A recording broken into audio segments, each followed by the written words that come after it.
నిఖిల్ ఇది చాలా wrong word. ఎవరి మీద రాంగ్ వర్డ్ ఏసినారా అంటే గనక, చూడడానికి బర్రెలా ఉంటాడు గానీ, వాడు చిన్న పిల్లవాడు అని సోనియాతో చెప్తా ఉన్నాడు అభయ్ గురించి. బర్రెలాగా ఉంటాడు అన్నది మాత్రం చాలా బిగ్ మిస్టేక్. దాన్ని ఆదివారం రోజు నాగార్జున గారైతే గనక మాట్లాడతారు. సో, కట్ చేస్తే గనక ఇంగ రేచన్ గురించి బిగ్ బాస్ అయితే మాట్లాడుతూ ఉంటాడు. హ్మ్. సో, ఈసారి అంటే ఎవరికైతే లాస్ట్ టైం తక్కువొచ్చింది కాబట్టి వాళ్ళకి రేషన్ ఉండదు. వీళ్ళకేమో సూపర్ మార్కెట్ ఇస్తాడు. అబ్బాయికేమో మామూలు మార్కెట్ అయితే ఇచ్చేస్తారు. సో, దాంట్లో నుంచి ఎవరి ప్రొవిజన్లు కావాలో వాళ్ళు ఆహారం కోసం అయితే బిగ్ ఫైటే నడుస్తది. అందులో మన నిఖిల్ ఎక్కువ తెచ్చుకుంటాడు. అభయ్ వచ్చేసి తక్కువనే తెచ్చుకుంటాడు.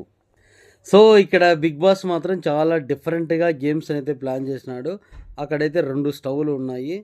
సో, ఇద్దరి అంటే చీఫ్‌లు ఇద్దరు ఉన్నారు కాబట్టి ఇద్దరికైతే ఇచ్చిన